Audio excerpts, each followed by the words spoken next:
Hello friends, welcome back to my YouTube channel. मैं doctor Parvez Khan.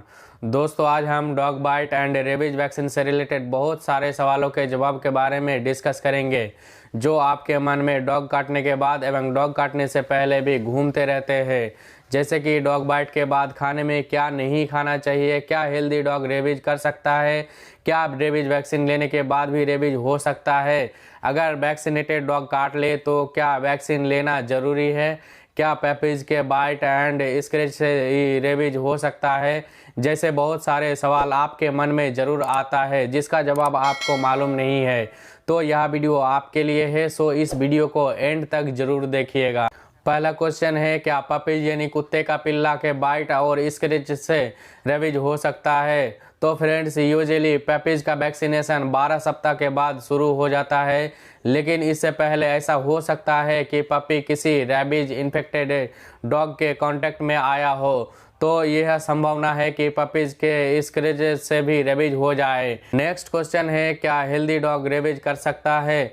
Friends, अगर dog properly vaccinated है और vaccine efficacy lab से confirm है तो पोस्ट एक्सपोजर प्रोफिलैक्सिस में रेबीज वैक्सीन या इम्यूनोग्लोबुलिन्स लेने की ज़रूरत नहीं है, बट उस डॉग को कम से कम 10 दिन के लिए ऑब्जर्व करना ज़रूरी है। अगर कोई रेबीज इन्फेक्शन जैसे लक्षण डॉग में दिखती है तो प्रोफाइलैक्सिस की ज़रूरत है, अदरवाइज किसी भी तरीके की प्रोफाइलैक्सिस की ज़रूरत नहीं होती है।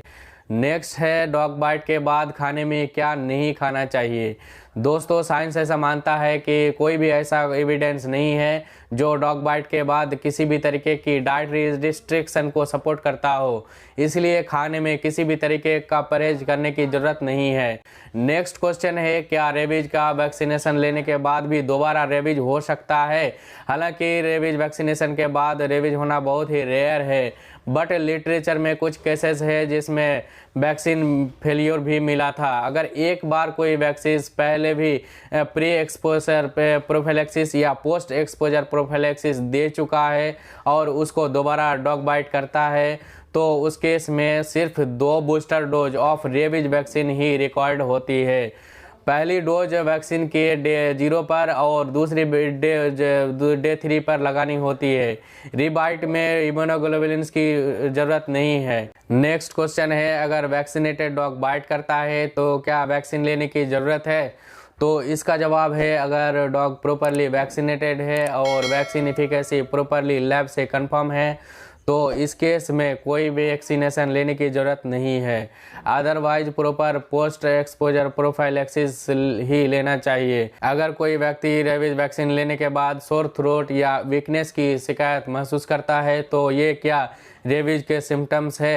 एक्चुअली रेबीज वैक्सीनेशन से किसी भी तरीके का कोई कॉम्प्लिकेटेड क्षति होने की रिस्क बहुत ही कम है। ये वैक्सीन के बाद लोगों में कुछ माइल्ड साइड इफ़ेक्ट कर सकते हैं, जैसे कि लोकल साइट पे पेन, सूजन, रेडनेस और ईचिंग हो सकती है। इसके अलावा मरीज को हेडेक, नोजिया, एब्डोमिनल पेन या फिर डिजीनेस की शिकायत भी हो सकती है। सीवियर केसेस में ये मरीजों में कुछ एलर्जिक रिएक्शन कर देती है। पेशेंट को कई बार सोर थ्रोट जैसा या वीकनेस फील हो सकता है। ये सब वैक्सीन के साइड इफेक्ट है, ना कि रेबीज के सिम्टम्स। इसलिए हमेशा पेशेंट को रेबीज का वैक्सीनेशन देने के बाद एटलीस्ट 30 मिनट के लिए ऑब्जर्व किया जाता है, उसके बाद ही उसको घर भेजा जाता है। नेक्स्ट है, अगर पड़ोस की कोई हेल्दी डॉग काट ले तो कितनी इंजेक्शन लेनी चाहिए। दोस्तों, जिस देश में रेबीज प्रचलित है वहाँ पर मरीज को पोस्ट एक्सपोजर प्रोफाइलैक्सिस स्टार्ट कर देना चाहिए और कम से कम 10 दिनों के लिए बाइटिंग डॉग को ऑब्जर्वेशन में रखना चाहिए।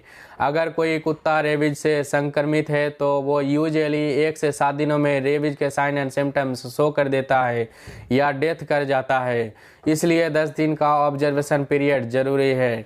अगर कोई डॉग 10 दिनों के बाद हेल्दी है और कोई सिम्टम्स नहीं शो करता है तो इस पोस्ट एक्सपोजर प्रोफिलैक्सिस को हम प्री एक्सपोजर प्रोफाइलैक्सिस में कन्वर्ट कर देते हैं।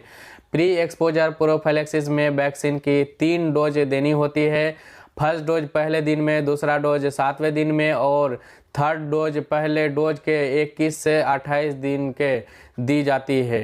पोस्ट एक्सपोजर प्रोफाइलैक्सिस में रेबीज वैक्सीन को इमीडिएटली आफ्टर बाइट यानी कि day 0 then day 3 day 7 and day 14 पर दिया जाता है। क्या इन केसेस में इम्यूनोग्लोबुलिन्स देने की आवश्यकता है? अगर किसी मरीज को पहले प्री एक्सपोजर या पोस्ट एक्सपोजर प्रोफिलैक्सिस मिल चुका है तो इस मरीज को दोबारा इम्यूनोग्लोबुलिन्स देने की जरूरत नहीं है। बट अगर इस बार मरीज को फर्स्ट टाइम एक्सपोजर हुआ है तो मरीज को इम्यूनोग्लोबुलिन्स देना चाहिए। नेक्स्ट क्वेश्चन है, अगर कोई व्यक्ति कुछ साल पहले टिटनेस वैक्सीन ले चुका है और उसको अब डॉग बाइट करता है तो क्या उसे अगेन टिटनेस इंजेक्शन लेने की जरूरत है? तो अगर किसी व्यक्ति का टिटनेस वैक्सीनेशन हुए 5 साल से ज़्यादा समय बीत चुके हैं और उसको डॉग बाइट करता है तो उसको टिटनेस का वैक्सीनेशन देना होगा।